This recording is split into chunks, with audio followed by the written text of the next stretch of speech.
So Galen, it is the new year. What is your New Year's resolution? Well, I think I have one main resolution this year, and that is to become a true, real gamer.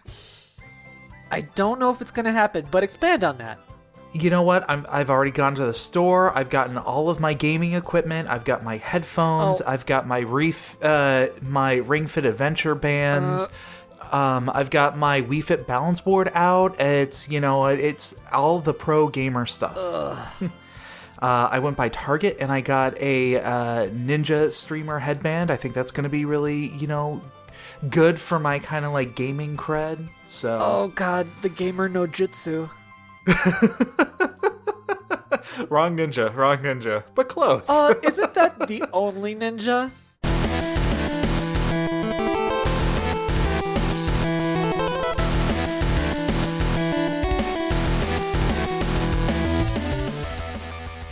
What about you? Do you have any? That's fine. I don't care anymore. It's fine. Hello, all my animal villagers. Friends, thank you for joining us today on the Nintendo Everything podcast, the first episode of the decade, the first episode of the year, episode 61.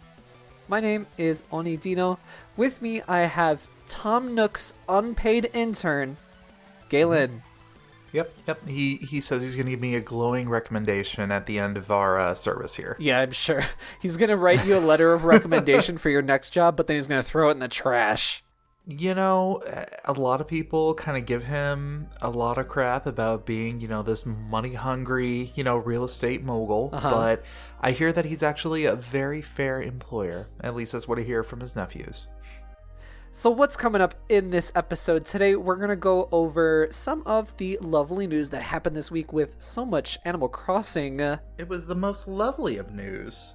And then, of course, we're going to have our big predictions for 2020 episode right after that. This is going to be a little bit of a game, a little bit of a competition. See who's the better gamer. Clearly, we know who's going to win. But wouldn't this be the more... prophetic gamer? The smartest and best looking. Well, obviously, we know who's going to win. The listeners. No. Me. Me. So, this is going to be a game where we run through a bajillion, and by a bajillion, I mean like probably 20, give or take, questions. They're all yes or no questions. We're going to say our answers to them, tally them up, and then at the end of 2020, revisit them and then see who wins. Assuming that you actually keep me around for the end of 2020. Because, I kind of can be irritating sometimes. I had a joke with this. I'm not quite sure where I'm going with it, so... You walk a tightrope. I do. Which is bad because I have terrible balance. See, those are the kind of things that inch you closer to being kicked off this damn show. So I'm right. We need some self-improvement here, Galen. New year, new you. What is your resolution for the new you? Not the Wii U. I'm gonna replace the usage of the word happy with spooky in every single instance. Okay. Yeah. I would love to see that happen. Yeah, so spooky birthday. Oh, this is going to be a fun year. Yeah. Spookiness is a warm gun. What's that one song that came out a couple of years ago? Spooky? 'Cause I'm spooky. Why is that so funny?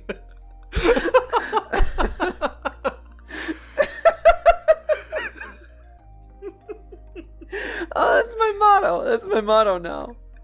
Oh, I love it. That is your new catchphrase for the year. Yeah. Oh. All right, so we must move on. We got to get on to all this great stuff.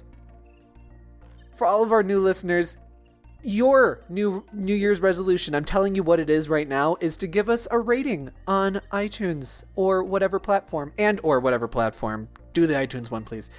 Helps us get discovered, recommended through algorithms, and then that way we get more people, we get more support, And we can keep on doing this and have a good time. Because without you, we don't exist. Mm-hmm. Well, we as people exist, but, like, the show does not exist. No, we don't. Let's move on to our adventure log. Alrighty. Just before we talk about what games we played this past week, Galen, where can people find you on social media? People, blah, blah, blah, blah. That's staying in. Blah, blah, blah, blah, blah, blah, blah, blah. People can find me on social media, on Twitter, at Mobius087. And if they want a more personal look at my life, they can find me on Instagram. My handle is true_Mobius. And you can find me on Twitter at Oni_Dino. Get the drop on the podcast by saying what games I'm tweeting about earlier in the week, and then I'm probably going to talk about them on the podcast too. Mm-hmm.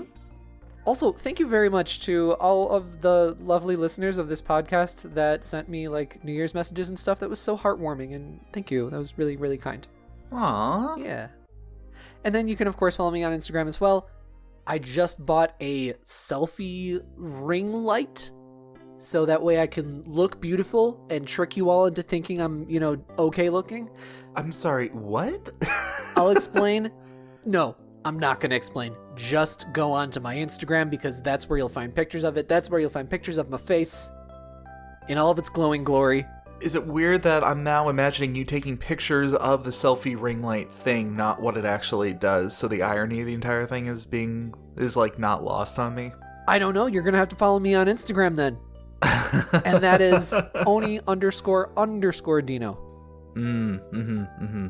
So Galen, over your New Year's, what games did you play?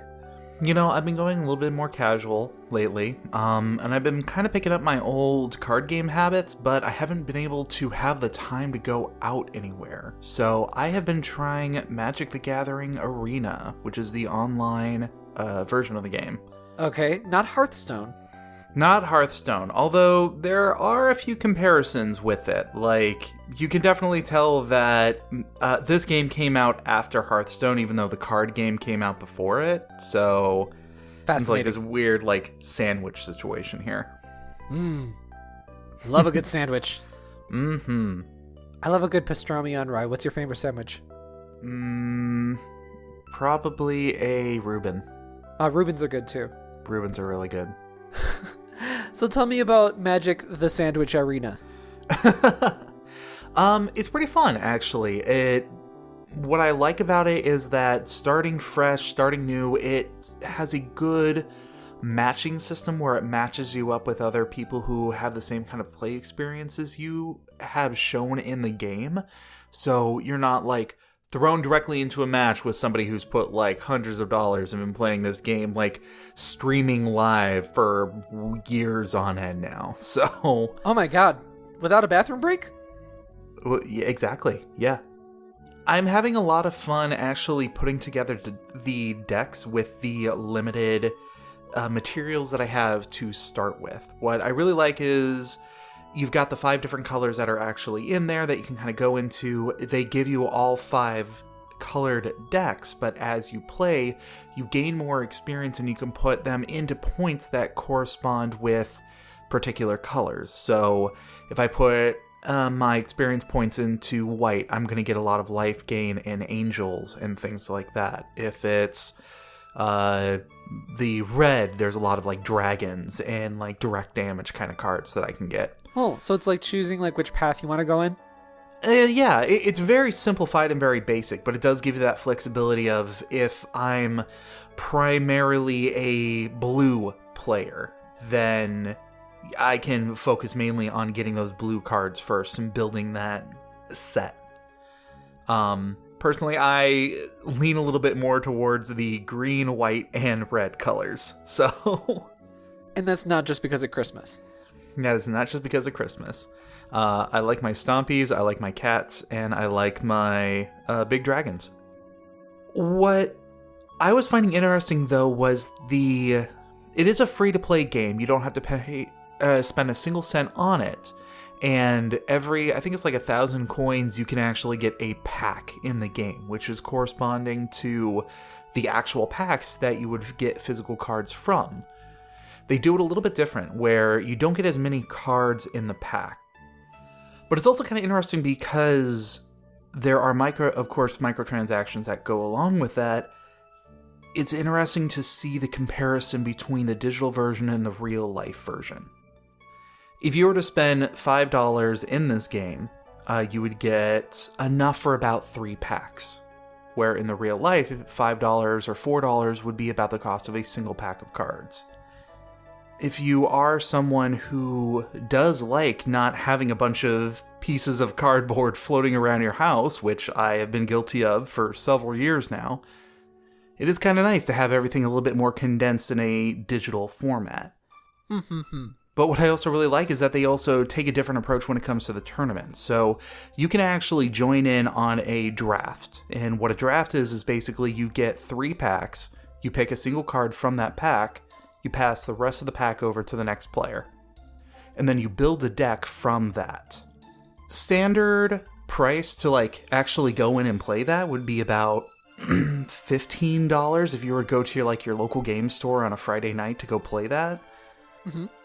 But here you can get kind of the same experience, and in real world dollars, you would only spend about maybe $5-7 for a tournament entry, and you still have that same potential for prizes and everything like that goes along with it. Interesting. Yeah, so it's interesting for being someone who has been a fan of the Magic the Gathering game for as long as I have been, seeing how they are valuing their own cards and their own things when you take away that physical aspect from it. But do you think that most people are even thinking about it that seriously? Because I feel like most people are gonna be like, no, I want my physical stuff, you know?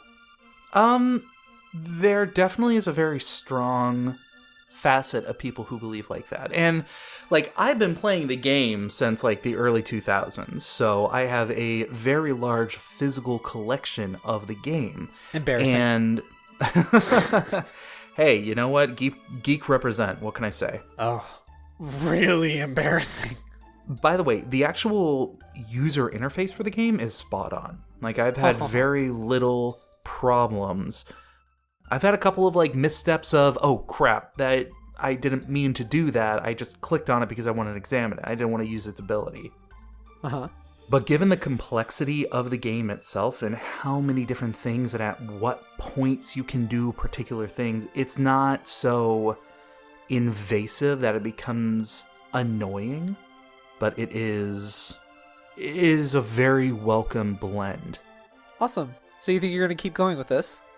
Yeah, I mean, and that's the other thing. It's very easy to just pull it up on the computer. I wish there was a mobile version of it. Unfortunately, there is not. You have to use it on the surprising. PC. What about tablet or whatever? Nope, same thing. From what I've found, you need a PC in order to download it onto. That's really surprising. Yeah, but I mean, hey, that's why I have Hearthstone. If I want to get a mobile experience and play a card game while I'm, I don't know, waiting in a doctor's office or at the dentist or something, I can pull that out. All right. So I've been playing this past week several different games. I don't have too much to say about them just yet. I'm trying to figure out my feelings on some of them. Been playing some more Astral Chain. Been playing some more Fire Emblem 3 Houses. Mm-hmm. I keep saying 3 heroes. 3 houses. I am definitely addicted to it, and I just want to keep playing. Let's hurry up and end this podcast because I just want to play more Fire Emblem. Astral Chain, I'm still collecting all of my feelings on, and I think that I am nearing the end of the game, so we'll see about that. I did have a really interesting moment, though. I was playing the game, and I have my business cards out right now because I need to send a bunch of New Year's greetings and stuff like that. And so I had my business cards out, was playing Astral Chain, went into a loading zone, and then I kind of looked down at my business cards ugh, gotta do this in an hour. And right on top of the stack was Taura-san's card, the guy that directed the game, and I was like, oh, huh. just a surreal moment of what my life is at the moment, and I just felt weird and happy, a bit of imposter syndrome and a bit of gratitude. No need for the imposter syndrome on that one. That's really cool. I wish it could go away. It would be great. So I'll have more thoughts about that in the coming weeks. But for this week, I wanted to mention a little game that I played called Gato Roboto. Oh, I've actually caught a trailer for this one. It looks fun. Yeah, it's a very interesting game. It's a very stark art style. Mm-hmm. This game is developed by a developer called Gamestop and then published by Devolver Digital. Okay. I don't know what's going on with my mouth right now. Hopefully it clears up. You know what? You were doing really well until Doinksoft, so... Yeah, like, I was doing fine off the top of my head until I had to look at something and read something.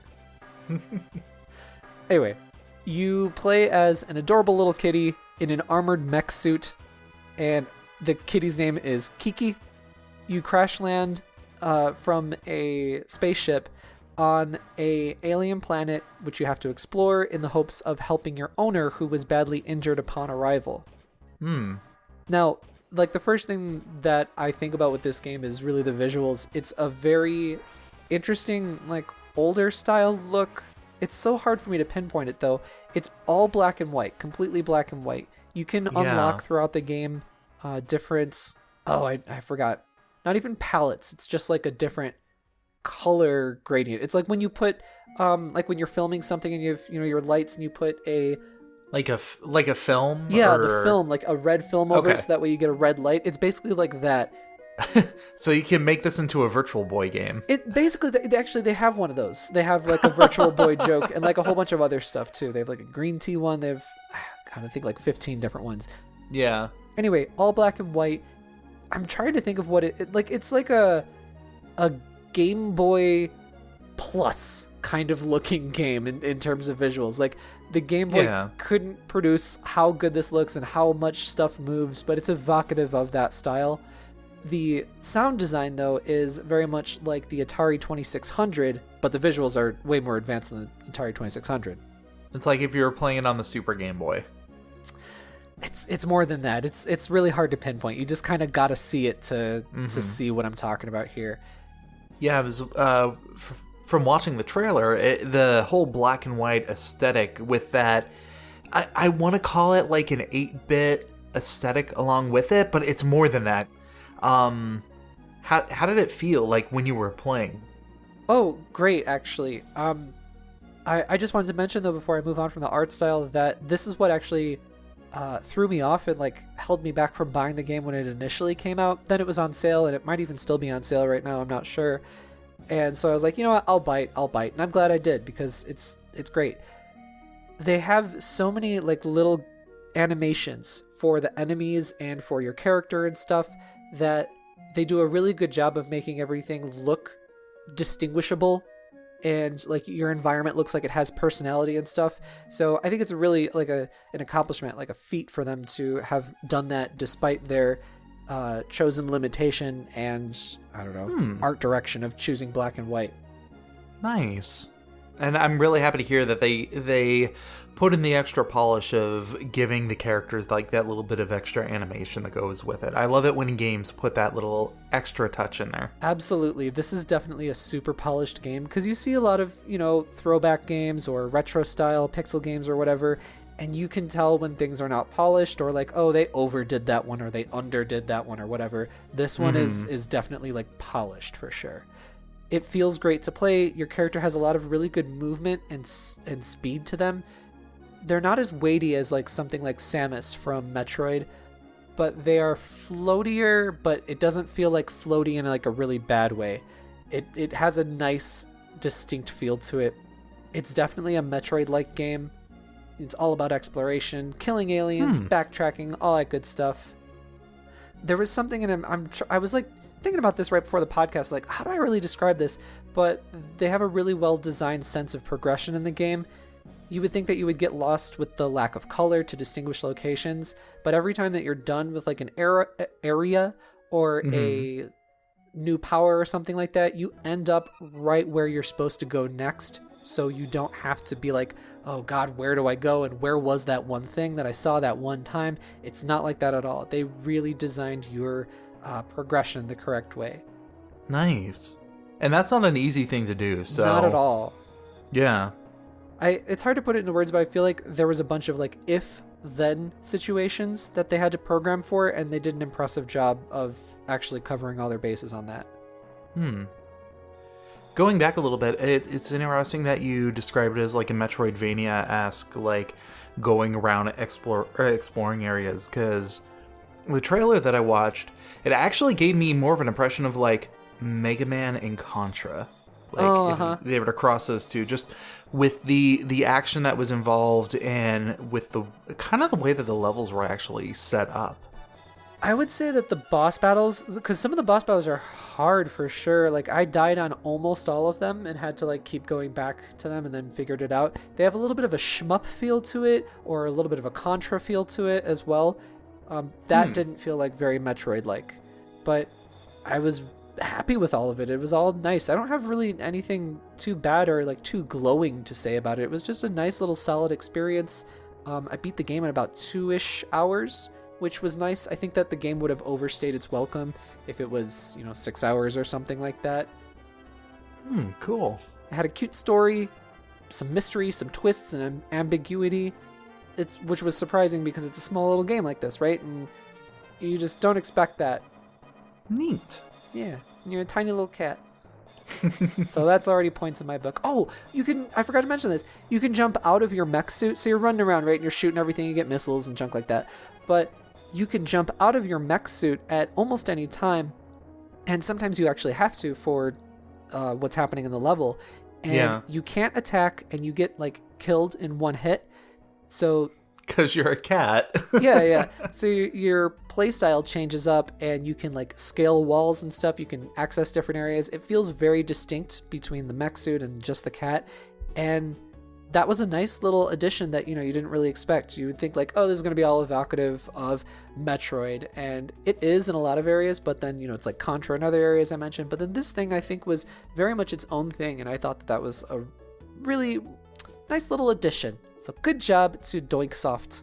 Yeah, that's really cool. Yeah. So do you think you're going to play it a little bit more? No, I beat it. Oh, really? Okay. Yeah. Beat it in 2 hours. All done with it. Would it garner your recommendation? Yeah. If you like Metroid games and you like cats. You know what? I checked both of those boxes for me. So. Yeah. It was a perfect little palate cleanser for me to play right before bed. 2 nights in a row, and I was done with it. Awesome. And you get to be a cat in a robot suit. Her name's Kiki. She's a good cat. Real good cat. Good cat. So let's move on to the news for this week. Yes. Now, being that it was like New Year's and everything like that, not a whole lot happened, but there were some interesting things that we're going to talk about. Number one is the very interesting listing from somebody. From GameStop. GameStop, yes. Some GameStop employee. We've seen this kind of thing happen before, but there's a whole bunch. It's an internal listing of SKUs or unique items in a database. There was, 12 or 15 on there? There were 12 SKUs that did not have any listing. It was just available SKU-NSW, which, Nintendo Switch. And then there were 3 additional ones that just said available SKU, no, indication as to what that could be for. Yeah. So we've seen this kind of thing happen before and this kind of picture come up before. Very frequently it has come up right before a Nintendo Direct or something like that. So this is indicative, as long as this is true, this is indicative that there is probably a Nintendo Direct around the corner, whether it's next week or the week after that. Not too surprising. We were all kind of betting on a Nintendo Direct in the first place. Nintendo often does a January Direct. What's interesting, though, is that the amount of these SKUs are on there. Now, they could be anything. They could be anything between a game, an amiibo, a collector's edition, some sort of peripheral or something like that. So it's not necessarily 15 games. Yeah. I actually would not be surprised if those 3 that did not say anything in particular, if those were amiibo SKUs. I mean, those could be like what are those called? Multi-platform releases. Like say, some new, I don't know, fighter gets announced and it's going to be on the PC, Xbox, PS4, Switch, you know what I mean? Could be something like that. Who knows? It could be anything. We're not going to sit here and freaking talk about it till the day is dead because probably the Direct is going to come out real soon and it's going to be pointless. But anyway, very excited for a Direct to come out very soon. Mm-hmm. I think we're all betting on it. It is worth mentioning that the last time a leak like this happened from GameStop, this was back in August of 2019. And literally just 2 weeks later is when we got the September Direct. Yeah. We'll talk a little bit more about that in our predictions coming up very soon. Hey. But just before that, we're going to talk about Animal Crossing New Horizons. Hey. There was a few commercials that came out in Japan and overseas that showed off a little bit of new gameplay. Had a cute introduction where all the animal villagers are sitting in an auditorium, and then Tom Nook is telling them about like, oh, you can go and do all this stuff, and then they're all sitting there like, oh, amazing. It was part press conference, part timeshare presentation. Yeah, it was great. Yeah. It's cute. It's like 30 seconds long. It's on our website, nintendoeverything.com. Check it out. It's got that Animal Crossing charm. Oh yeah, totally. This game is already looking to be just like perfect Animal Crossing charm. Mm-hmm. They showed off some of the newer stuff, like doing stuff outside of your house and making that like creativity or uniqueness be a part of the outside of your home as well as the inside. Mm-hmm. I think that visually it seems to have gotten an upgrade as well. It's really hard to tell these kinds of things, but I just remember, I should say, I looked at it and then I was more impressed than when I saw it initially, 6 months ago or whatever the hell. Mm-hmm. Game looks pretty good. Looks pretty cute. Yeah. I meant to ask, I noticed that on our website we had both an English and a Japanese version of the commercial that kind of came out at the same time. As a translator, did you notice any differences between like what they said on each one, or? Boy, did I not even pay attention. You should have prepped me that you were going to ask me this before the podcast because I did not pay attention. It was probably the same stuff. Yeah, it looked very similar between the two. They were both about 30 seconds long, and I didn't really notice anything extra, so, I was hoping for that little insight. I guess that didn't happen. No, I did not, nothing. Sucks for you. With this game coming out pretty close, are you feeling any more excited with the game coming out? Yeah. I mean, I'm gonna hear more for sure. They're gonna have definitely like some more information in a Direct sometime soon that talks about systems and whatnot. So I'm sure there's gonna be something that gets me, that hooks me, that nooks me, So we'll see. I enjoyed my time with Pocket Camp. I like the day-to-day routines. And hey, this will be like Pocket Camp without the microtransactions. Without the pocket. I think you could put the Switch in your pocket. I'm just saying. I mean, if you want to screw up your controller, but we're always like, okay, well, thank goodness Nintendo doesn't do microtransactions in their main games, right? Mm-hmm. I'm just like dreading the day that it's actually going to happen, and I feel like Animal Crossing is a game that it could happen in, you know what I mean? I hope that they don't do that. It'll be like such a big controversy for them. So I'll just cross my fingers. But anyway, on a happier note, Galen, are you looking forward to it? What are you thinking? Yeah, I mean, I'm definitely not going to be able to play it for a little while, but I'm excited to watch it be played, and I'm excited to actually get my own hands on it too when the Switch finally frees up after about a week and a half, 2 weeks. I'm going to have to come up with some new things for my adventure log month. You know that Nintendo is going to be doing a Switch Lite exclusive bundle with this game.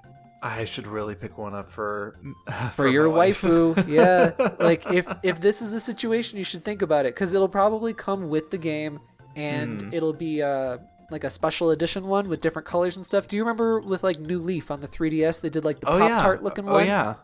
I love that. I almost bought I remember they had the Isabelle faceplate on the Japanese 3DS XL. Or I guess LL is what they call it over there. WL. Yeah.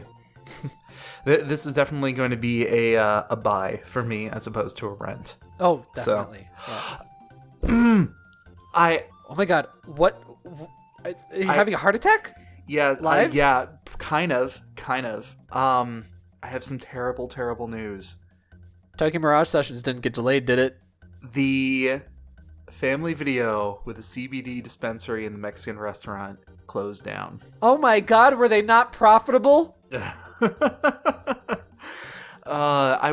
This was back before Christmas, and I was driving through the area, and I remember because it was so weird. I had Spotify on, and it was like on random. And do you know that song, Say Something? No. It was like, Say Something. It's like a really sad song, but it's got like this weird like piano intro that they use for a couple of memes when sad things happen. It's nothing coming to my brain. I'll send it to you later. Anyway, please don't. That song started as I turned the corner that the family video was at, and I looked over, and they were taking down the sign and replacing it with a Dollar General sign. Oh, that'll be way better.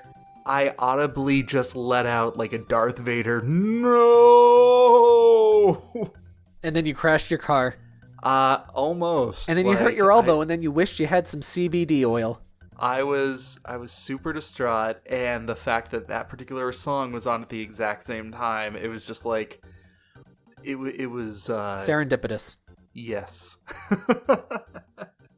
So, moment of silence for my favorite video rental / CBD dispensary / Mexican restaurant. No moment of silence. Screw that thing. Well, I mean, it doesn't have to be like a long moment, but okay. No. So let's get to the meat of this podcast, which sounds really gross. Our predictions for 2020. Pew, pew, pew, pew, pew. All the potatoes. Potatoes? Meat and potatoes. Oh. You tell me you're leaving out the potatoes? You don't always need a potato. Sometimes you do. Sometimes you do. Maybe you're a potato. Maybe you're a spud. You're not even worthy of being a potato. No. I am a skewer of delicious meat. That's what I am. For Christmas, I had this really nice Guinness beef stew with mashed potatoes. It was really tasty. I'm hungry now. Wonderful. Brilliant listing that information for our listeners. Hey, you know what? It's world building. Creatively bankrupt. All right, so here it is. I've got 19 questions. Why 19? I don't know. So they're all yes and no answers. I'm going to write down exactly what each of us says, and then we're going to revisit this at the end of 2020, tally it up, and then, I don't know, the loser gets punched in the face by the winner on camera. That sounds about right. I called it. I can't wait to punch you. So let's move on. Question number 1. Nintendo will finally announce either themes or folders for the Switch. I'm going to have to go no. I don't think they're going to come out with that this year. I want to believe.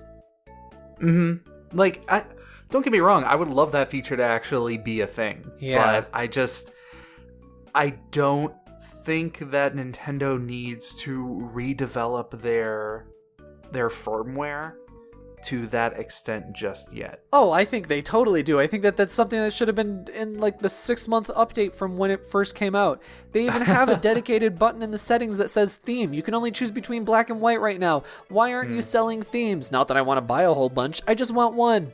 Yeah. Or sell it to me on the stupid My Nintendo store or whatever. Like the same stuff that you do for the 3DS. The same stuff, bro.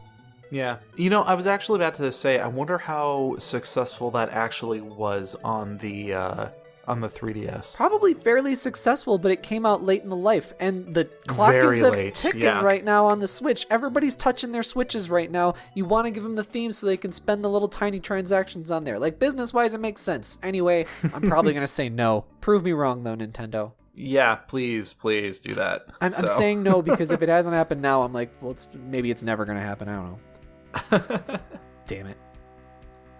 So, question number 2 is, will there be a Metroid release this year, separate from Metroid Prime 4? Oni, what do you think? I'm going to say yes. Yes.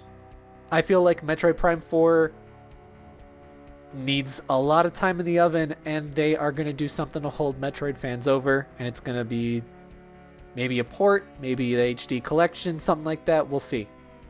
Galen, what about you? I don't think so. I think that Prime 4 has a lot more development that is needed for it. I think we might get an announcement of some sort of like compilation pack as we get closer to it, but I do not think it will be releasing this year. Okay. Number 3, there will be a new Mario sports title released this year. Yes, absolutely. I'm also going yes.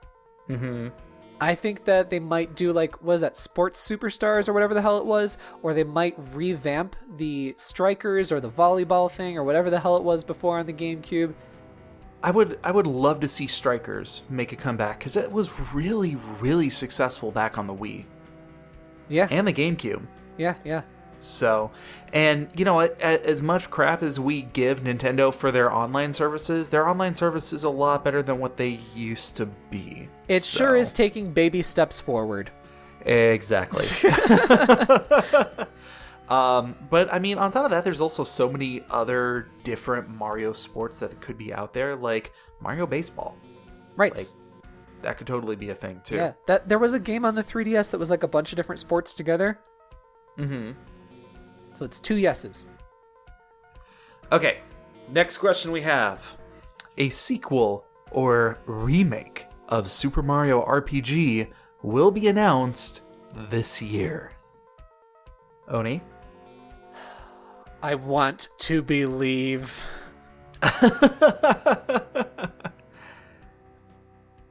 Screw it, I'm going to say yes. Really? I'm just gonna say yes because I'm gonna yeet this into the ether. I'm gonna yeether it. You know what? I am going to be the practical one here. I'm going to say no. I think there's way too many moving parts for it to come out at this stage.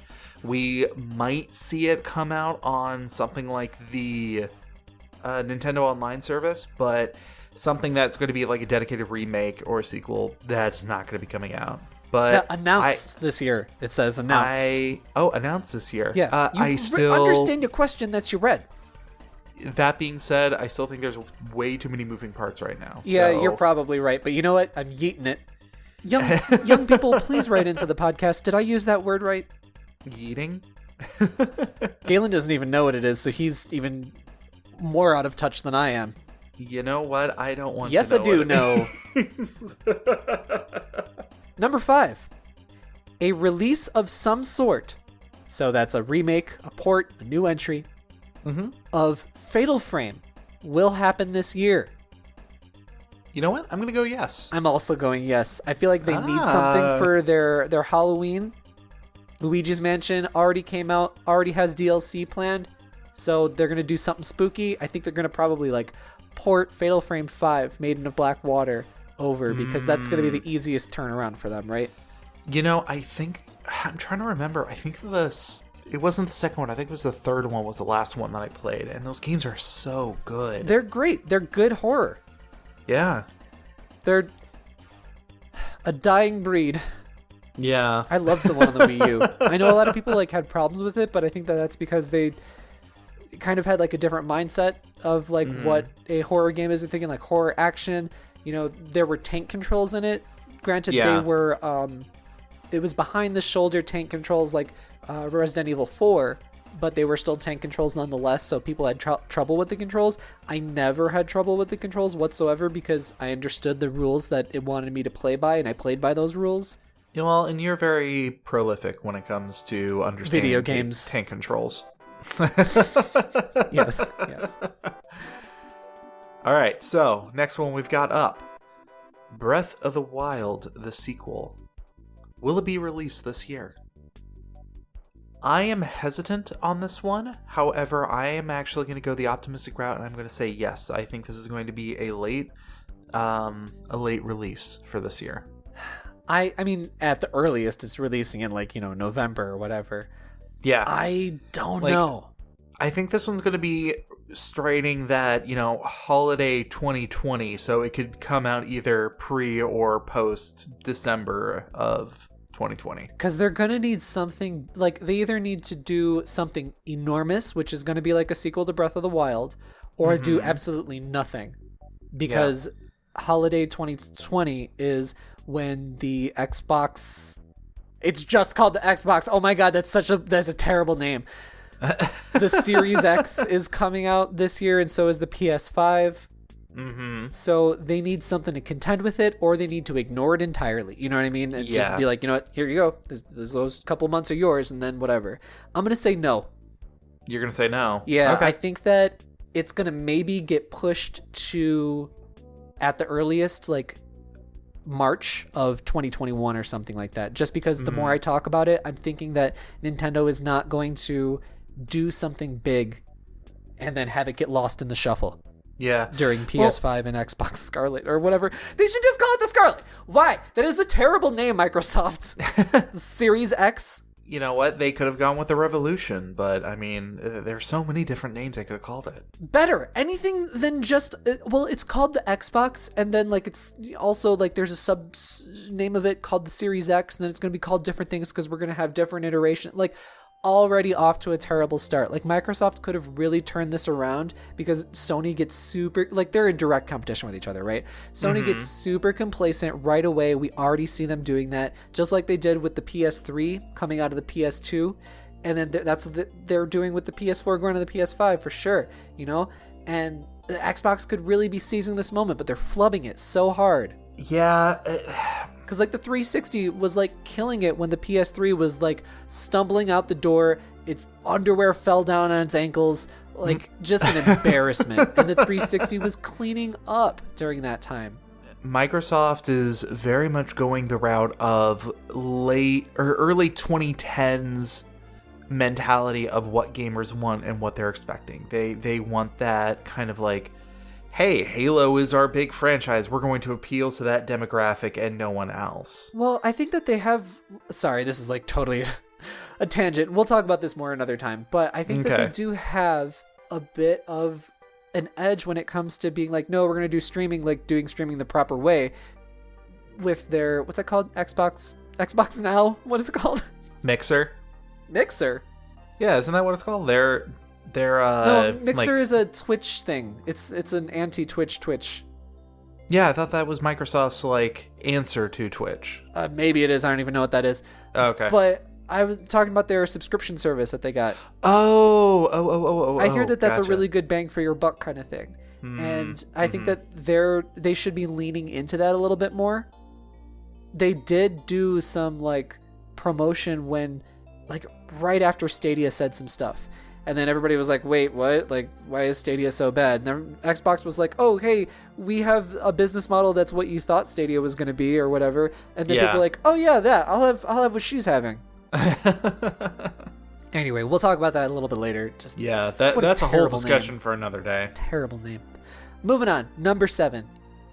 Mother 3 will release this year in some form. Yes. I'm saying no. Yeah? No. Way. Not happening.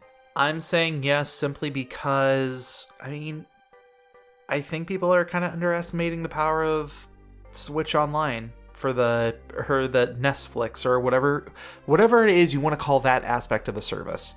But Mother 3 is a Game Boy Advance game. You think they're going to announce Game Boy Advance games for the Switch? Do you know what Mother 3 is, Galen? Yes. I'm standing by it. The lie detector determined that's a lie. In some form. I think this could be a thing. I'm saying no. Okay. Moving on. That's you. Okay, yeah. What is wrong with you? I was thinking of Mother 3. Anyway. So, next question. Do I really know what this is? Nintendo will announce a new Switch hardware revision this year. Galen? Oni? I said you first. Oh, okay. See, this is a tough one. I am going to say yes. Why not? I say no. Okay. State your reasons why no. I think that they are going to push the Switch Lite more, and then surely like a Switch hardware revision, like a Pro version or a Plus version, whatever the hell, that's already being R&D'd to high hell. If that already is in the works, it's in the works, you know what I mean? Yeah. I feel like that'll be announced and released 2021 rather than 2020, because if they announce that for 2020, I don't think it's going to elongate the life very much, and I don't think it's going to have a good shot during this PS5 and Xbox Series. I can't not laugh when I say it. The sex box? Sure, the sex box. You know that's what they were trying to do when they came up with that name. Then they should have just called it the sex box. Like, the abbreviation is bad even. They had to explain the name, like it's Wii U levels of bad. They should have called it the Xbox U. Mm-hmm. I'm calling it the Xbox U. Screw it. Well, and I can't wait for them to come out with the Series X Xbox One, so it can just be the sex bone. Sure. They've been screwing up their acronyms. Do you remember the Xbox One they've been terrible since all day one. digital? Xbox One sad? Mm-hmm. It's just... And you know what's so funny is, like, before the name was announced... Sorry, we're going right back to it. Before that name was announced, some high-ranking PR person, or maybe it was even the president, I forgot his name right now just because whatever. I remember his face and his apathetic face at the Game Awards. He said that the new Xbox name is going to define what the console is about. So I thought, like, oh, it's going to be called, like, the Xbox Streamer, whatever thing. Yeah. And then the Xbox Series X is what it's called. And I'm like, God, that sounds so dumb. Like, because they're clearly going to have Xbox Series blah, blah, blah, Series blah, blah, blah, you know, to move on, like, just like the Apple 10 and the Apple 10 Plus and the iPhone S, whatever. Boy, do I sound old right now saying this shit. But you know what I'm talking about, right? Yeah, I know exactly what you're talking about. So that's, I think, what they're going to go with that. But, like, God, what a... Like, lobbed right to you and you swing and a miss, you know? Mm-hmm. You swang? You swang? What's the right word? You swung. You swung and you spun around and you hit yourself right in the head with the bat. Anyway, the next question. Which one are we on? 8? 9. We're on 9. We are on 9. Number 9. A new Wario series game will be announced this year. No. I'm saying yes. Yeah. I mean, I would love to see it happen because the Wario games, and there's a distinct difference between Wario Land and WarioWare, and I love the fact that there is that difference there. However, we really haven't seen much in the way of Wario games over the past couple of years. We saw, I think it was like Wario Gold or something like that. WarioWare Gold came out on the 3DS last year? 2018. No, 2018. It's 2020 now. It came out in 2018 for sure. Yeah, but I mean, before that, I can't remember what came out. There was the one on the Wii U, Game & Wario. Mm-hmm. And there was also on the Wii, there was like Wario Land Shake It. Mm-hmm. I could see them re-releasing that game. It didn't sell well, so I'm wondering, like, does that help it or does that hurt it? You know what I mean? Well, and I mean, the sales figures don't necessarily give a definitive answer on that front. Yeah. Because it was made by Good Feel, the people that did like Woolly World and Crafted World, Yoshi. Yeah. And it was beautiful hand-drawn animation. It was gorgeous, really high production value, so many different animation frames and different animations for Wario and the enemies in that game. I really want to play it. I think I have it downloaded on my Wii U, which is in a box, but boy, that's never happening. I want to play it, so I would really love if they would release it, re-release it or something like that, or make a new Wario game. And I'm the same way. I would love to see this happen. It's just, I don't think it's going to. Not this year, at least. But this is another one of my hopeful ones. Yeah. All right, moving on. Another Nintendo X indie title will be released this year, kind of in the same vein of something like Cadence of Hyrule. I'm going to say yeah. I'm saying no. Okay. Well, Nintendo has been really kind of embracing this whole franchise collaboration that they've been doing. Because they said that was something that they wanted to focus on. Yeah. I can see them taking a little bit more strides on, like, giving up the how do you want to say this? Giving up control, giving up the reins of some of their more loved IPs. Either of those are fine. Yeah. Yeah, I would be not surprised if correct, I'm saying no. I would not be surprised if I was wrong, and I do hope that I am wrong, but I'm thinking no. Yeah. And I think that's something we can say for most of these. Like, most of these we want to have happen. So. Oh, yeah, sure. I mean, I want to be surprised is what I really want to be surprised. So, like, if it's something completely not even happening on this list, and it happens, like, awesome, do that, you know? Yeah. Number 11. A new Kirby game will release this year. I'm saying yes. I'm sorry, I just don't see it. No? Yeah, I just don't see it. I feel like Kirby is now an annual franchise, whether it's a spin-off game, whether it's a mainline game, something like that. I think we're going to see some sort of like spin-off Kirby game. You think so? Oh, yeah. I can see them doing more focus on... actually, I was going to say more focus on the... what was that Kirby game they came out with? It was a re-release that they did last year. Are you talking about the microtransaction BS one? Yeah, that's the one I'm thinking of. They're not going to focus on that one, like in terms of like pushing it or something. You know what? This one is one that I'm being a little bit more cautious on. I'm just saying no. All right. Next up, a new entry in the F-Zero franchise will be announced this year. I'm saying no. I think I'm going to say yes. Yeah? Yeah, because I don't think that they're going to make like a new Mario Kart game. Mario Kart 8 Deluxe is the game for the Switch, you know what I mean? The next absolutely. Mario Kart game I think that we'll see is probably going to be on the next hardware revision or very late in the series life or something like that. So they are prime for a racer, and F-Zero can be different enough. I feel like they're definitely workshopping around like what does F-Zero in 2020 need to be, you know, moving forward. Yeah. Like, does it need to be just a realistic racer? Does it need to be a racer with RPG mechanics? Does it need to be like a racer where you buy parts or something? Like, I feel like they need to go a totally new direction with it. Now the iron is hot. What am I trying to say? The striking the iron is hot? Now's the time for F-Zero, and I feel like the pyres are lit.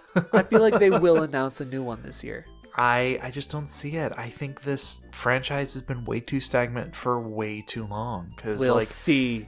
Yeah, we'll have to see. All right. Next, 13. A new game from an old and seemingly dead IP will be announced this year. So, for example, something like Ice Climber, Duck Hunt, Mysterious Murasame Castle. See, I'm going to say yes just because of how open this question actually is. I think there's a higher chance that they will bring back something that we haven't seen in a while. Yeah, so like something like F-Zero wouldn't count. Yeah. Because honestly, I would count F-Zero in this category. Because I said in this question, an old and seemingly dead IP will be announced this year. So have we seen an F-Zero game since the GameCube? No. I would call that dead. It's I been wouldn't call over it two dead. generations. Nope. We already heard that they were trying to work on something for the Wii U and that it didn't come to fruition. That's not dead to me. When was the last time an Ice Climber game came out? Duck Hunt, yada yada. Those games lived and died immediately on the NES. So that's why I'm saying like those kinds of games. Yeah, I guess so. But I'm I still think we're going to see something. I'm going to say yes as well, so that way I don't have to fight you at the end of the year, because like something's going to be announced and you're going to be like, no, it counts because of this and semantics and that semantics. And then I'm going to be like, oh my God, you're so wrong. But instead, I'm just going to say yes. Just keep it easy. I'm a card game player. It's all about the semantics.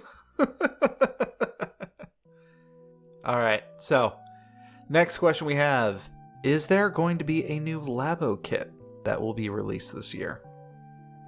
This is an interesting one, right? Yeah. So what do you think?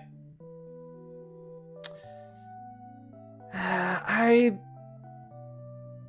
think no. Yeah.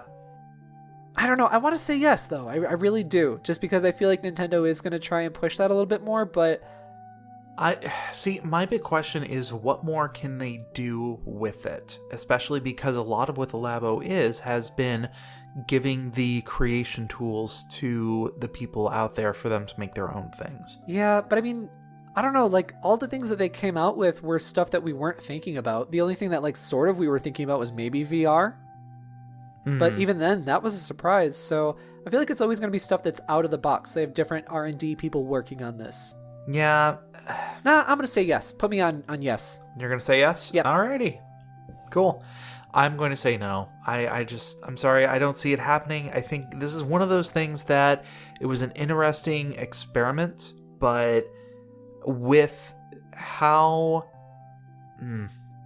busy this is going to be in the industry as a whole with all of the other consoles that are coming out, I don't think that they are going to put more money into Labo development this year. See, I think it's different enough, and like they're aiming it in a different enough demographic that I think they can go with it. And if they just like sort of see what they've done in terms of sales in the past and like where it's kind of making waves, not making waves, but like being a success in terms of their demographic, they can push more into that. Now they have like, what do I want to say, like market research done on actual products for Labo, so they can figure out like, okay, where do I go from here? Yeah. I figured they're going to keep carving their niche. This could very well be the one that, just like last year, I'm going to make a prediction, and then literally 2 weeks later, they're like, hey, here's this entire new Labo setup. And I'm like, well, damn it. Great. So I hope you say no to all the upcoming questions so they can prove you wrong. That'd be great. Number 15, a brand new major IP will be announced this year. So, for example, something like Splatoon. Now, this is an interesting one. Super interesting, right? It doesn't have to be as successful as Splatoon. Like, that was, a huge success, especially in Japan. But when I say, like, new and major, it has to be not like that game, The Stretchers, that released recently. That was Nintendo published. I don't know who developed it. But, like, that is, I guess, technically a new IP? I don't know. That's why I would consider Stretchers as more of, like, an indie. But that's why I'm trying to differentiate it from that. It has to be a new major thing that Nintendo is pushing. You know what I mean? Yeah. Like a full-price game kind of thing. And that's kind of the criteria that I'm putting it at, too. If I have to spend $60 on whatever this new Nintendo thing is going to be, I'm going to say yes. I'm also going to say yes. I'm hopeful. Yeah. Well, not only that, it's like before this episode, I was thinking about, like, what of Nintendo's franchise do they still have that they could pull back on and make claims on? And there's a couple, like, Pikmin, there's for a ton, example. Honestly. Yeah, there's a ton, but Nintendo has also been very good about trying to introduce at least one or two new elements throughout the year. So, yeah, I'm going to say they're probably going to make a IP move this year. I hope so. Yeah. All right, my turn. We will get a trailer for Bayonetta 3 this year. What do you think? Yeah, I think we're going to get one. Yeah? Yeah, because, I mean, think about when we first heard about this. It's been over 2 years. Yeah. Now Astral Chain is... Good job. Thank you. Said it right. And that's what this game was really waiting for. It was waiting for me to get the pronunciation right, so now Bayonetta can have its time in the sun. In fact, I gonna would say not no. be surprised. Really? Yeah. I'm going on the extreme optimistic level. I'm going to say that this is probably going to be an October release this year. Huh.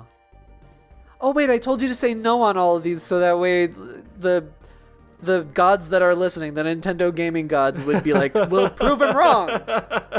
We want to spite him just as much as Oni Dino does. You do.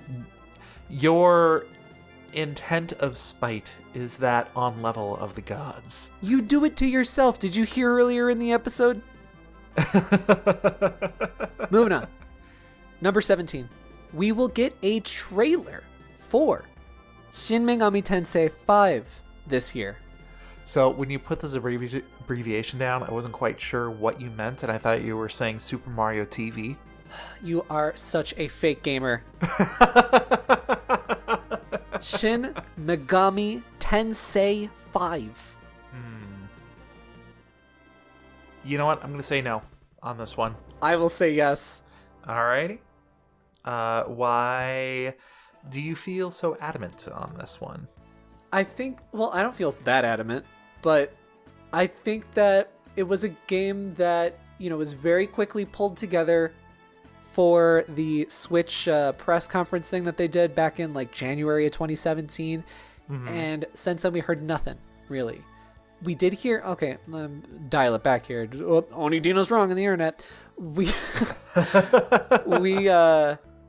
the hell was I saying? Oh, we did hear that their like sort of trial and error process was finished and they are now on full development. That was quite a while ago. That was a good year and a half ago, I want to say. So I think that we'll get a trailer at some point this year. Okay. I am willing to be wrong on this one, but I'm still, like, if I had to take a stance, I'd probably say no. Basically, our answers are flipped for Shin Megami Tensei 5 and Bayonetta 3. They really are. And the reasoning is the same. All right, so here is, I think this is our last one. I have one more that I added. I forgot to tell you. Oh, okay. So, our second to last one, No More Heroes 3 will be delayed to 2021. I'm going to say no. I'm saying yes. Yeah? That ain't happening. I think that they've been working on this for quite some time, longer than they want people to believe, and I feel like this game is a little bit further along. I don't know, I just feel like we haven't seen like any of it from the 2 or 3 like public showings that we've had for the game so far. I actually think that's intentional. I think that is 100% intentional, and I think they're trying to keep as much of the surprise as possible. That'd be cool. I hope I'm wrong, but I think it's going to get delayed. Yeah, I am unhappy to be wrong, but I would understand if it happened. I have thoughts on this a little bit later, too. Okay. And then lastly, our last question. A surprise entry. Pikmin 4 will be announced this year. Okay, You spelled it wrong. You wrote down Pikman. Fake gamer, Galen. Oh, did I? That's correct. M-I-N. Pikmin. Pikmin Prime 4 will be released this year. No, wait. Will be announced this year. Yeah. The Sun and Moon version. You know what? I'm going to say yes, just because I have consistently said that we're going to see Pikmin 4, and I hate to break that tradition. Yeah, you're going to fake it till you make it. I'm saying no. Hell no, this is not happening. Can we make that the title of this episode, Fake It Till You Make It? That's not only the title to this episode, that is the motto of my life. I thought it was spooky. So there we have it. We have all of our answers documented right here in this Google Drive document. We're going to be revisiting this in however many weeks there are in a year. Yep. And we'll see who the real people... Real people? The real... We will discover who the real people are. The king of the Nintendo Everything podcast is. No, what's cooler than king? The sorcerer. The Lord. The murderer. What? Yes.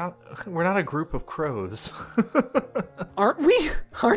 Are you not also just a bunch of crows in a trench coat? Well, I mean, you do pass a lot of judgment, so.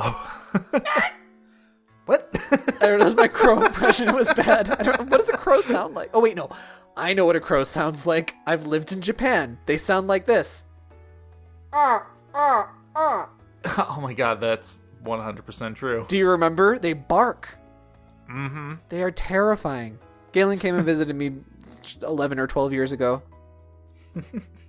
And just recently, we were there like last year. Oh, I forgot about that. Yeah, that was nice. Whoops.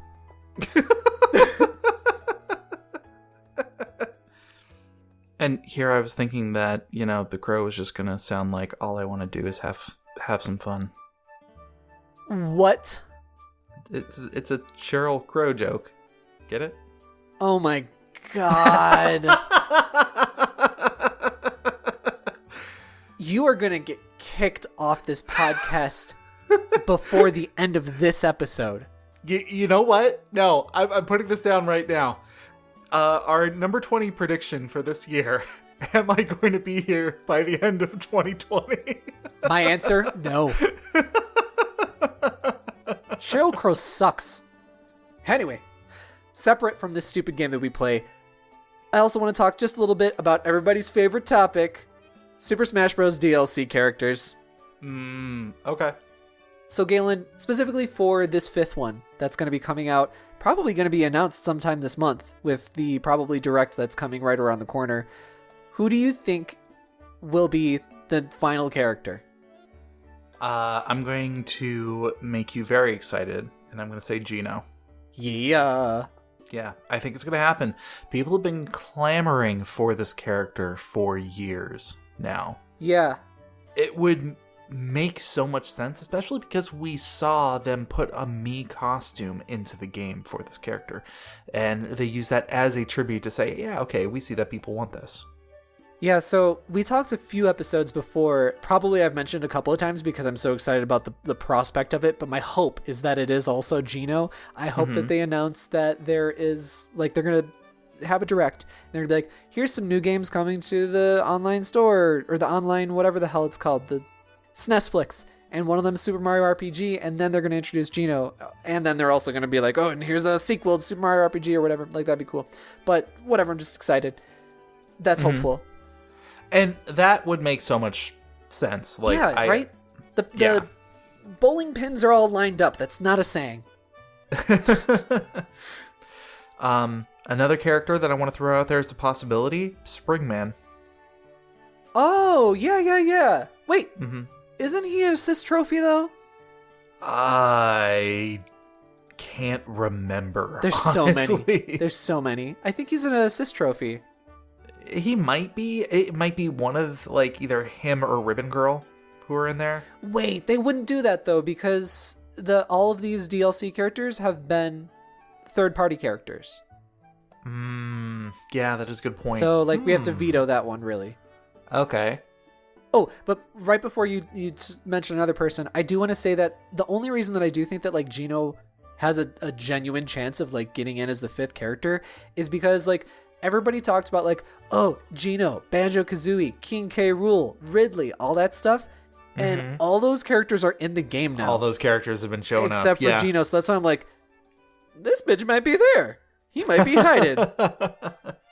You know what one I've actually been hearing rumored around for a little while? What's that? Doom Guy. Oh, yeah. A lot of people have been talking about that. And I can see that happening, actually. I mean, if we have Snake in there. Yeah. Especially with, like, Doom Eternal is going to be coming out and, like, Doom 64, all that stuff. Like, I could see some synergy happening there. Absolutely. Sort of in that same vein of, like, synergy and stuff like that, I could see, like, a really popular character like 2B coming into it if they announce, like, a Nier Automata Switch port. Okay. And, God, what else that people talk about a lot? Like, Dante from Devil May Cry. Yeah. I mean, he's definitely not doing anything in PlayStation All-Stars, so... Charlie what now? But I have two like genuine predictions right now, like genuine ones. Like the Geno one is genuine as well, but I think that these are also on the same level. Okay. What do you get? So, you know what doesn't have representation in Smash and is a Japanese property and has not been released yet on the Switch in the West? Yokai Watch. Oh, yeah. There's a Yokai Watch 1 remake, or port, or updated port, whatever you want to call it, in Japan, already out. Yokai Watch 4 is already out in Japan, and the 4 Plus version is, I don't know if it's already out, but announced for sure, and that's for the PS4 and the Switch. I feel like, and that's in Japan, I feel like Nintendo is going to be publishing that in the West, like they've done with some of the other titles on the 3DS, and they're also going to announce, like, Jibanyan, which is kind of their mascot, their Pikachu, as a DLC character, whether it's the 5th one or whether it's another one in the future on the 2nd DLC pack. It'll be that, along with the synergy of announcing Yokai Watch 4, at least, finally coming to the Nintendo Switch in the West. Okay. That just makes too much sense. Nintendo published those games on the 3DS, if I recall correctly, and it's kind of like the same situation with like Dragon Quest in the West. Square Enix doesn't really believe in it enough, and they didn't publish those games on the 3DS and the Switch. So Nintendo stepped in and published those games. And, you know, it's like a deal of like, okay, here's your profit share of it. And like, you handled the distribution, you handled the production costs, all that stuff. So it's for the people like Square that would be, that are the developer, but would be the publisher. They take probably a lower risk and lower reward for it, where Nintendo takes a higher risk, higher reward for it. Mm-hmm. And I think that's something we could totally see with Yokai Watch and Jibanyan. You know what? I can definitely see that making an appearance. For some reason, I don't see it being in as this 5th character, because I feel like there's an air of like, there's a lot of expectations for whatever this 5th character would be. But the fact that there's a complete new set of characters after this does really kind of change things. I see that coming out as a character in that 2nd set. Yeah, I agree with you. Mm-hmm. Now, another character that you're saying you had another character. Yeah, another character I'm thinking that could be a DLC 5 character with the thought of like a lot of eyes are on this and satisfying all the markets, you know, the Western and the Eastern, is, and along with like the synergy thing, a Monster Hunter character and Monster Hunter World Complete version coming to the Switch, you know?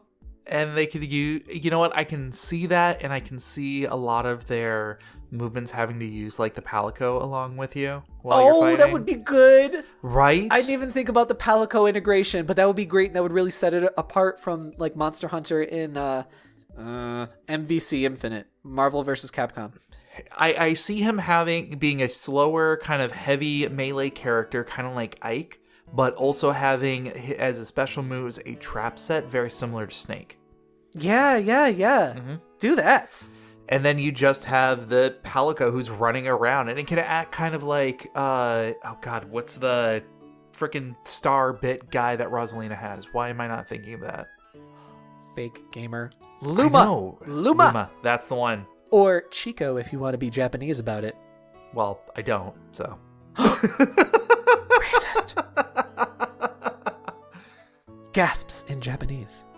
Yeah, no, I can totally see that. And we've seen Monster Hunter in the world. Like, it's one of the levels that are in there. Oh, yeah, Rathalos is an endgame boss. Yeah, like, I felt like that was really kind of out of place, considering there's no other, like, references to the Monster Hunter franchise that we've seen in there. I mean, for an end boss, yeah. Exactly. I am also noticing that as far as representation, we are not seeing a lot of the indie scene in here as well. So yeah, I mean, they've been doing that for like some assist trophies and some like costumes and stuff for your Miis. So yeah. I could see them doing that, but I don't know if they'll ever do that for a main character. Well, and I was thinking like I would love to see Shovel Knight as a main character, but he is an assist trophy in there. So my second nomination on that would actually be Ukulele. I mean, that's kind of like, so. Yeah, like, I'm throwing it out there like that would be nice, but it is very, very close mechanically to what we find in Banjo and Kazooie. So. Yeah. I could see them being added in if they aren't already as a spirit or something like that, but that's kind of as far as I go. I wouldn't even say a assist trophy or anything else, just like maybe a spirit thing. We'll see. I mean, that's half the fun of like these Smash Bros. DLC characters. Is like I love to see literally anybody could show up. When are they going to put Goku from Smash? When are they going to put Jesus Christ in the game? That's a different fighting game, and you and I have both seen it. I want to play that Fight of Gods. It's so bad. It looks so bad. It doesn't look half as bad as some of the other Steam games. The Steam fighters. This one actually looks like it's got some things going on with it. That's true. It's at least creative. You know what I mean? Some of the stuff, like... Yeah. Like, Jesus has the 2 arms of the cross broken off and he uses them as gauntlets. Like, that's great.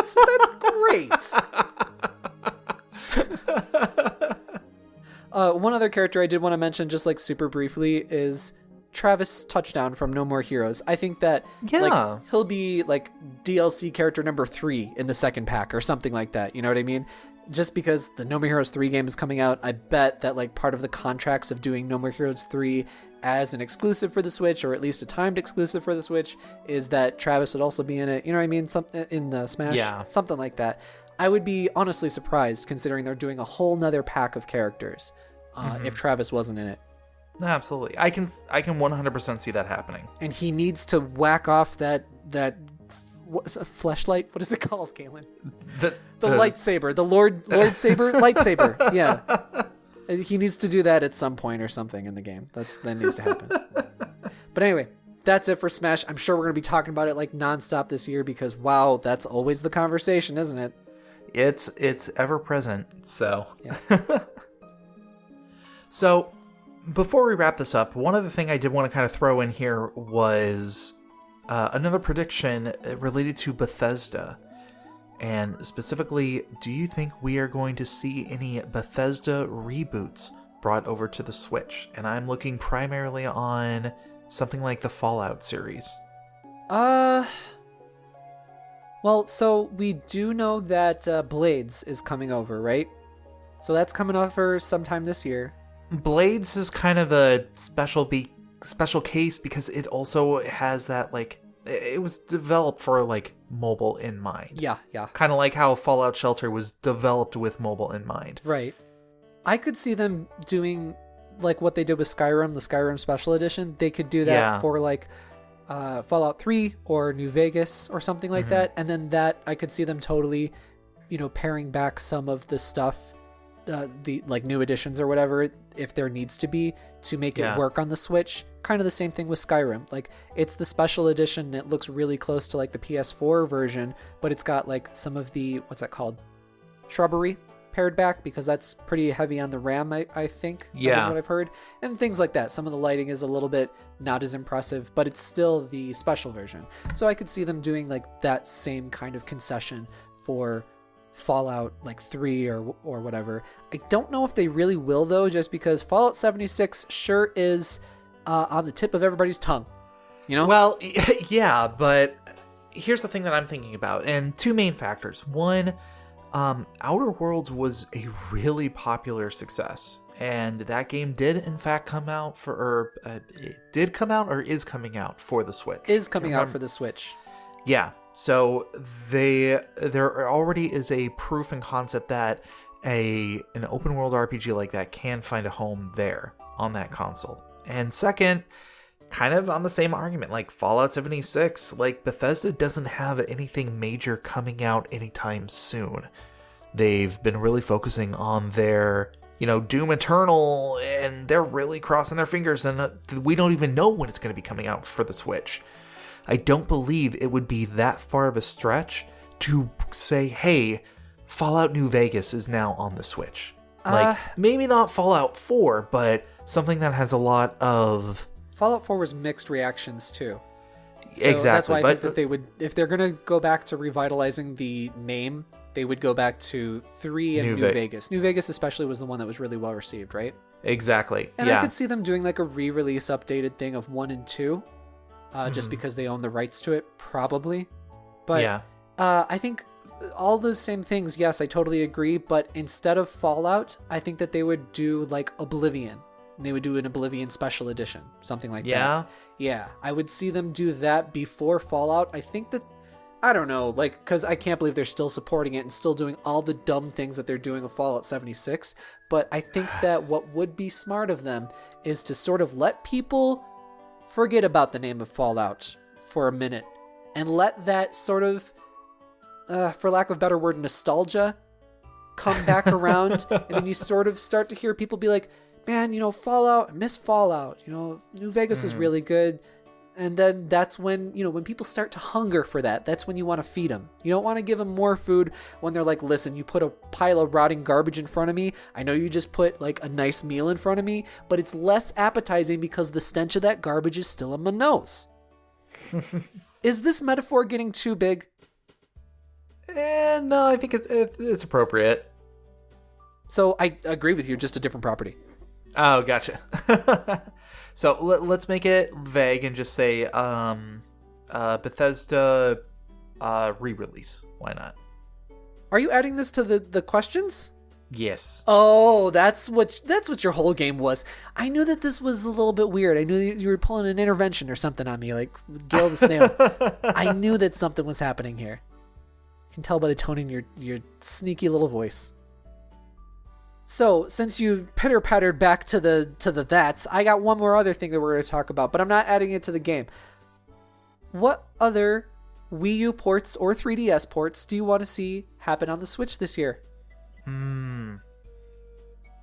Well, I gotta go that I still want to see a remake or a port of Wonderful 101. I think that game did not get nearly enough recognition, and it was a really fun game. Yeah. So my hope, and I don't think it's going to happen, is a updated port of Xenoblade Cross.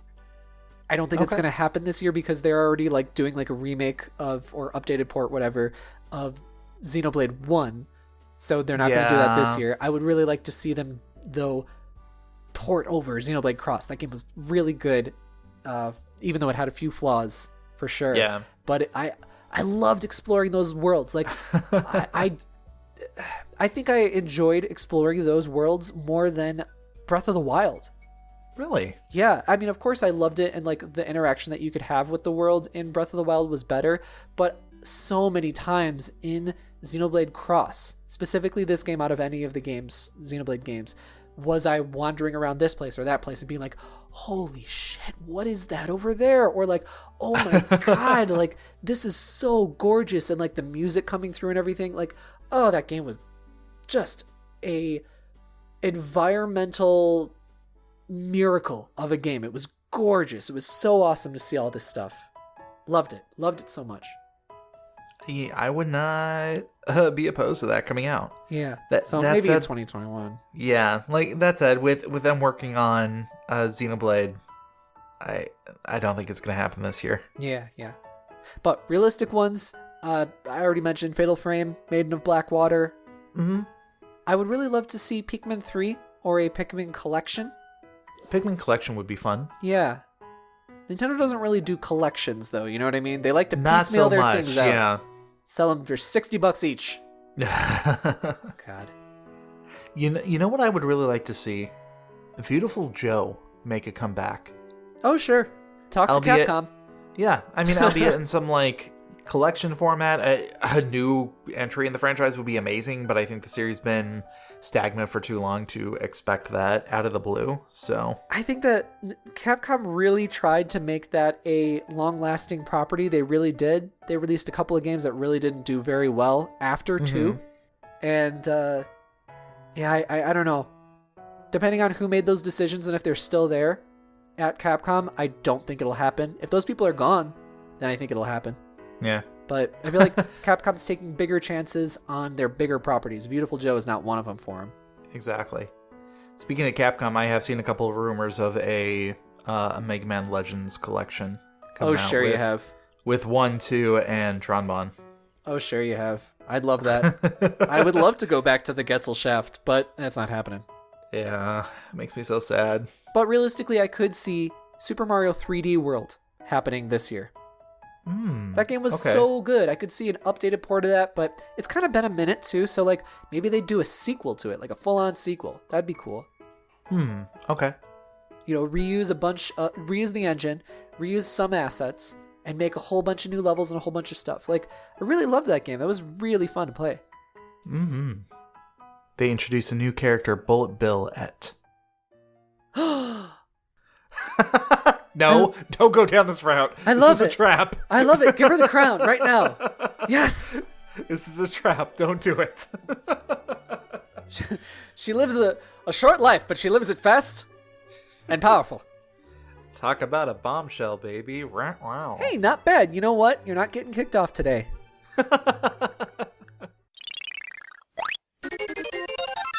So let's talk about some additional DLC. Galen, what are you recommending to the people this week? So, with it being the holidays, I had some family come out. We went to go see a couple of movies. One movie I got to see was Knives Out. Ah! Yeah, fantastic movie. I had so much fun. What is this movie? I think I've seen trailers for it, but I can't remember what it is. So, it is a whodunit mystery movie. So, the story follows the story follows a caretaker named Marta who gets involved in a murder mystery from her employer is the one who was murdered. He's a famous... no spoilers, come on. Well, this literally happens in the first 5 seconds. It's in the trailer. Okay, then that's fine. Yeah. But he's a famous mystery novelist. And she has to deal with not only everything that's going on, but a very incredibly dysfunctional family. And mixed in with Daniel Craig, who is this, like, Sherlockian Southern gentleman type detective who's hired on to look into the case, but he doesn't know who exactly hired him. How does very British Daniel Craig do when doing a Southern gentleman voice? Have you heard Foghorn Leghorn? Oh, no. Because that's basically it. But no, they play it up to such a point. Like, and that's one of the things that is fantastic about it. Like, the movie doesn't take itself seriously, but it gives a respectful homage to a lot of the tropes and the twists that one would find in the series. So it just, everything blends together so well, and the cast in there, like, you've got Daniel Craig, you've got Chris Evans, you've got Jamie Lee Curtis. The movie is absolutely fantastic. Oh, I remember now. Toni Collette's in this one, isn't she? Uh-huh. I love her. She's brilliant. I threw the trailer into the description. Please take a look at that. I highly recommend it. This is probably my favorite movie that I have seen this winter. Awesome. I'm going to have to go see it. Yeah, I highly recommend it. It's so good.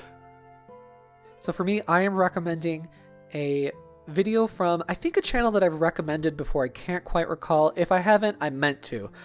The channel is called Video Game Storytime, and the video is called How Crushing Loneliness Inspired Animal Crossing. It is a really brief and cute little video. It's like, I don't know, 6 minutes long. It's uplifting and discusses how the loneliness felt by the developers led to creating one of the most fantastic series that nabbed a market that Nintendo didn't even know that they had. Nice. It's got a great message at the end of the video, too. It promotes diversity and kindness, and in general, this channel is really good. There's a lovely British lady who... whatever. Lady, girl, woman, whatever. She has like kind of a girl voice. It's cute and it's really pleasant and easy to listen to. And it's just a nice little time. I just love it. Just love a little happiness. Very nice. Very nice. Spookiness, I mean. Damn it! I ruined 2020! Well, resolution over. No! Sorry. Start again. Keep me spooky! Keep you spooky. Spook me, bro! Let's read some mail. Oh, I meant to mention this at the beginning of the episode, but we got some good emails on our last episode about our rankings for our end of the year show and our awards that we gave out. So, thank you very much for those emails. We will be reading them, but all in due time. We've got some others that came in chronologically before yours, so, we're getting to them. So do stay tuned for those. Yes, yes, yes. However, we need more emails. We always need more emails. I'm hungry, and the only prescription is more emails. And if you want to spook me real good, you can email me. No. That's gross. You know what? Do whatever you want. You can just send this email to the Nintendo Everything Pod at gmail.com. Please send those emails to nintendoeverythingpod at gmail.com. And if you did, you might sound a little something like this one. This one written in by Sammy. Hey, Sammy. What up, Sammy? Yeah. So, Sammy writes in, "Hello, my best boys. My favorite game of the year is Fire Emblem 3 Houses." Yeah, bro, yeah. You seem to have a friend in this one. I have so many friends. I've got more friends than you. Well, if our Facebook counts are anything to go off of. Oh, I almost closed my Facebook so many times last year. Yeah, just go for it. Just pull the trigger on it. Trust me. Pull my Facebook trigger. Sammy writes in, "I was and still am completely obsessed with Fire Emblem, and am currently enjoying the new DLC. What direction would you like to see the series take the series in next? I would like to see a more Persona 5 elements mixed in with base building from Fire Emblem Fates. Your best boy, Sammy." Thanks, Sammy. Thank you, best boy, Sammy. Yeah. We are best friends because I also am loving Fire Emblem 3 Houses so much. Like, my love has not dissipated whatsoever. Even though I had like a little break with like being busy and whatnot in like September and stuff, and I just went back to it recently, especially with like, kind of revisiting it for our end of the year, game of the year stuff. Mm-hmm.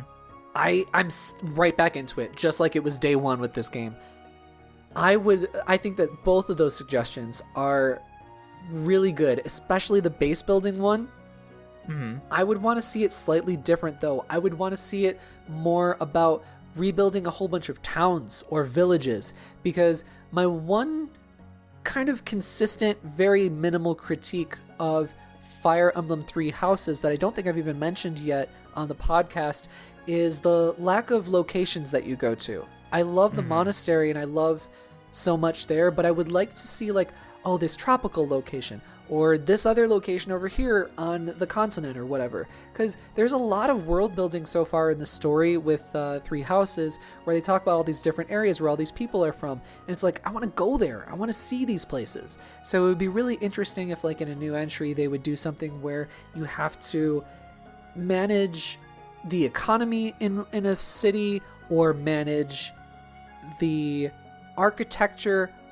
I'm kind of thinking of like even Dark Cloud, if anybody has played that. Galen and I, of course, love those 2 games. It was called Dark Chronicle in some territories, like I think in Australia it was called that.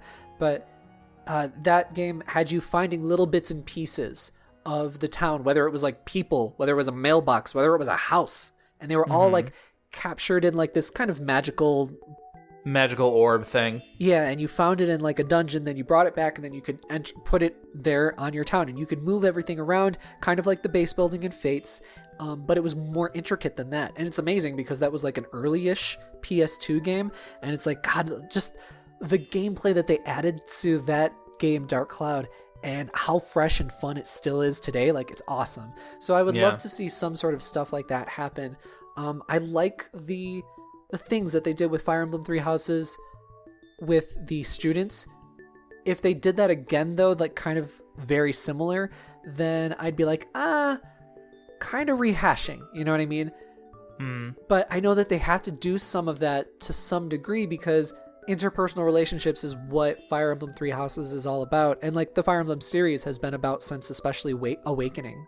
Yeah. There has to be something like that there. So, in regards to the series as a whole, and I don't think they would be able to do this in Fire Emblem 3 Houses. I think they would have to do this with the next one. But Yeah. Sorry, if that's not been cleared, that's definitely what Sammy's asking about. That's what I'm trying to answer to. But I just keep talking about 3 Houses because I love it. I would love to see the series go in a direction that you are actually some sort of nobility, or you are given ownership of land, and you are able to build up your city, build up your kingdom around with it. And it adds this interesting thing of the more popular and the ways that you like dictate your kingdom, that brings in more people for you to build relationships with. And sometimes some of the things and the decrees that you make could possibly push people away. And I think that would be a very interesting take, while still holding on to the whole relationship aspect that this game has really kind of like focused on and introduced. Because you can be building up a relationship with somebody and they have very strong opinions that they want the kingdom to be run in a certain way.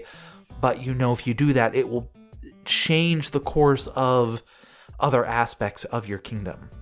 That's great. I love those ideas. That's kind of like a SimCity roller coaster tycoon kind of thing.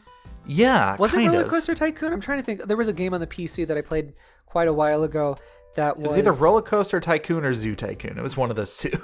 You build like an amusement park, and then you have to keep your people happy, and like whatever they wanted, you had to build and stuff like that, but you had to make sure it was in the right places and stuff. I would love that kind of thing. Yeah. And even just breaking it down, like if you don't want to go that far in, well, managing a team, because they've been focusing so much on like, it's not just these single characters that are going into battle. They're going into battle and they're leading these small like factions or battalions. Well, give the battalions more personality. Like give them more, have it so that you can have more control over the people that you are teaming up with your troop that you're sending out. Yeah. You know, you mentioning this, because it's so funny, we haven't even talked about like the battling at all. Like just because, like I like the battling in Fire Emblem, I do, but just so much other stuff is so good, especially in Three Houses. I'm reminded of, and I can't remember exactly which Dynasty Warriors game it was. I want to say 4, maybe 3. You had your own small troop of bodyguards, and you got to choose what kind you wanted them to be, whether they were pikemen or sword users, archers, something like that. And you got to, I think, give them armor and like make some certain customizations and, level them up and everything like that. I would love to see something like that added to Fire Emblem. Like something like this wouldn't happen, but it would be... And you know what? Actually, I'm going right back to the same Dynasty Warriors game. It'd be interesting if there was like an action RPG element to it. I know it won't happen, but like for me, I really like action RPGs, so I could see myself loving this. But if you go into like the major battle or like a certain battle, you have to do an action RPG sort of arena style battle with your enemy versus your bodyguards. And that really changes the nature of Fire Emblem, so it wouldn't happen. But in this Dynasty Warriors game that I'm thinking of, whether it was 3 or 4, somewhere around there, you would have like these challenge matches where you would, just as I say, like go into like an arena, like a closed off arena on the battlefield where you're running around.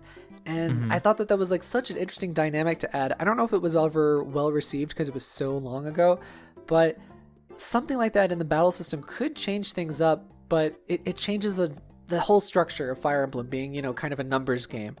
Or even just having it like battalion commands. Like, okay, so you have your troop here and their orders are, okay, most of the team is going to flank left while the others are going to flank right. And when you send that battalion in, it comes down into this like this macro battle of just how your troops are moving along and just planning out what armies are going to be moving at what times and how they command their troops. Yeah. I mean, you could argue that you're sort of doing that already, like on a very basic scale, but yeah, I could see that evolved. Yeah. This is a great question, Sammy. As a side note, and also, yes, absolutely, great question. I would love to see a surprise DLC for Fire Emblem Three Houses that introduces a character or two from Tokyo Mirage Sessions as some sort of like cross promotion thing. That would be really cool. Like free Right? DLC it has to be. Yeah, just free DLC, just like even if it's just like a character skin or just some sort of acknowledgement that, hey, this game is coming out and Fire Emblem was acknowledged in that game. Like, yeah. Absolutely brilliant. Add I those would want at the that to very happen. least free costumes for you to change so that way you get people thinking about Tokyo Mirage Sessions. Let it be silly and stupid. Yeah. I want to see Claude do a pop idol dance. Talent show. I want to see that too. Oh my god, I want to see that. Not only was this a great question, Sammy, but also Galen thought of that because of what you said, and then that made me just like the spookiest I've ever been. All of the spooks. So I'm going to be thinking about this a little bit more because I'm going to be talking about Three Houses sometime in the very near future with more impressions coming up on after I've beaten the route that I chose. So Yes. I'll be thinking about this more. You know what we should be thinking about is the other Butts. email that we had. Oh, the other email. So we have one more email that came in, and this one is written by Carl. Hey, Carl. Hey, Carl. Yeah. Carl writes in, Morning, Oni and Galen. Good evening. Good morning to you, good afternoon, and good night. Fairly new listener and first-time emailer here with a quick question. Thank you for writing in. I love to hear from our new listeners and new emailers. Absolutely. Yeah. Hey, let us know how we're doing. Let me know how much better I'm doing. You can do that if you want to. We are seeing some ports from Blizzard showing up on the Switch. Do you think we will ever see World of Warcraft Vanilla make an appearance? Not sure if the Switch has the ability to play such an MMO game, but would be cool to hear your thoughts. Thanks. Thanks for writing in, Carl. Thank you for writing in, Carl. That is a great question. Yeah. I would love to see vanilla World of Warcraft appear on the Switch. Like, it's not on any consoles right now, right? I'm almost positive it's only on, PC, Mac, right? Correct, yes. And I mean, we have seen a couple of MMOs in the past, like we've seen, what is that game called? Why is it on the tip of my tongue? The not Destiny one, Warframe. Jesus! I know, it's late. Also, Warframe's not even an MMO. One could make the argument that it's an MMO. Just One in the would be core, wrong. Just in the core basic mechanics of how many people you're having playing the game at the same time in this kind of environment that one would go into. It's a corridor, Schluter, third person and first person thingy. You only have so many people together in a session. Fine, bad example. But Correct. From a networking perspective, you can have multiple people playing in an open world like that at the same time, like in Warframe and other games as well. And Dauntless, that was the other game I was thinking of. I'm going to give you just an example right here. I'm going to give you an olive branch, and then you're going to take it, and then I'm going to remove my hand, but not before I give you a little slap right across the face. DC EU Online, or whatever the hell it's called. DC Online. Yep, that would be a good example as well. Yeah, that would be the only good example that we've talked about so far. That game is on the Switch. So, and that is a game that was made well after Vanilla WoW. So, Correct. Not that that's like indicative of it being like more complex or something in terms of coding or whatever, but I mean, hypothetically, Vanilla WoW at least has the capability to scale back where just because it was made so long ago. Yeah. Well, and I mean, what a lot of people are referring to when they're talking about Vanilla WoW is Blizzard's more recent push to kind of go back to that nostalgic route.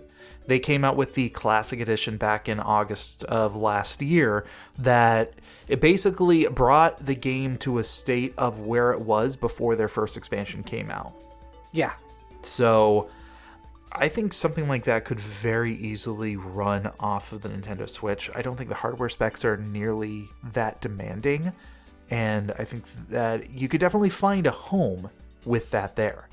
My biggest question and my biggest concern is the elements of communication, because issues like, just chatting or voice chat or anything like that has kind of been a struggle when it comes to Nintendo stuff. Yeah, I mean, going back to DC, what is it called? DC Online? Yeah. DCU Online. They do have voice chat in there, and it's native voice chat. It's not through the whatever it's called. At least that's what the developers and the creative producer told me. Nintendo Switch online app that nobody downloaded. Hunk of junk. No, everybody downloaded it, and then they were like, oh. Yeah. And then they uninstalled it. Oh, I can use this for Splatoon and nothing else. Yeah. So, it is possible. I think we've seen in, what is that called? Divinity Original Sin 2? That has an invite feature on the Switch, and it also has voice chat in the game itself. So I think we're seeing those kinds of things, and I don't think it's going to be as much of an issue as maybe you're suggesting. Yeah, I think it is something that needs to be addressed, but I don't think it's an issue that cannot be overcome. And especially because one of the other things that I really thought of is like when that trope of people getting together their gaming computers and all going over for a LAN party and doing raids together and things like that. That would be so easy to do with a Switch, of just being able to bring that along. Like, it seems like a perfect match. Yeah. Me. Now that there are so many more Switches out in the wild, and especially with the Switch Lite and, Nintendo pushing the whole, more than one Switch for your household. Doing LAN stuff is what they really need to push. Like, they did that with Mario Kart 8 Deluxe, of course, and they did it with Marvel Ultimate Alliance 3, where everybody gets their own screen, but they're all playing together. I love seeing that in video gaming because you get your own screen. Like, even Hyrule Warriors on the Wii U, because it could be, each person gets their own screen. Even though it didn't run particularly well when you had two people all over the battlefield and everything like that, I still had so much fun playing it like that with my husband for so many hours just because of the dedicated screens. Side note, I would love to see a Game Married episode of the two of you playing that game. But yes, I would love to see. Blizzard knows for sure where their audience is, and that's PC. China. Mobile phones in China. Yep. Do you guys not have phones? 你们都没有电话吗? That's Chinese for do you not have phones? I'm going to assume as such. Wait, it would be like 大家有没有电话吧? Something like that. Sorry, my Chinese is rusty AF. How are you going to appease our 10-cent overlords? 你好, 你好. Just be real polite, that's all. 你好, 我叫丁安飞. 你好吗?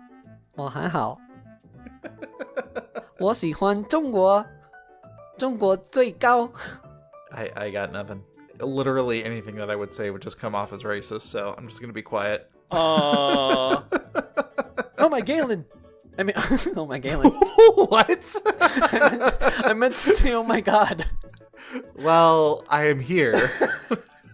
You know how, like, sometimes I replace a word with another word that started with the same consonant or sound? I know, it is as I made you, but continue.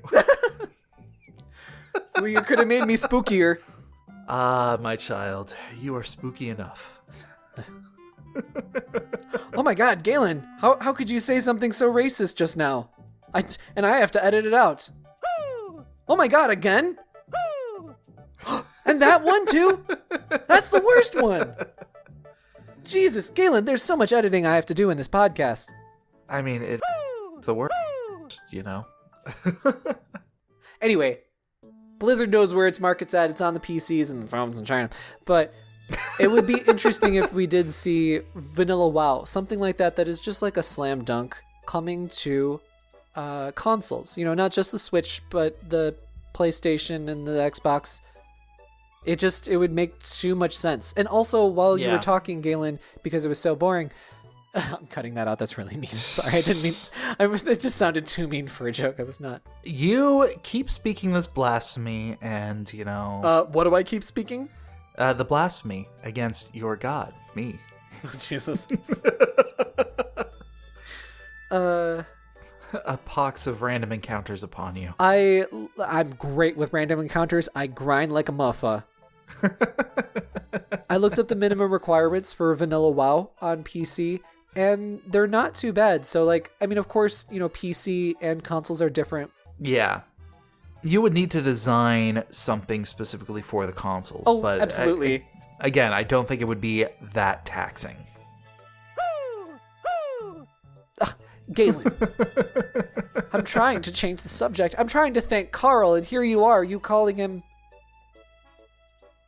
No, please continue. What am I calling him? Oh, no, that was just you editing it all out. Oh, wait, no.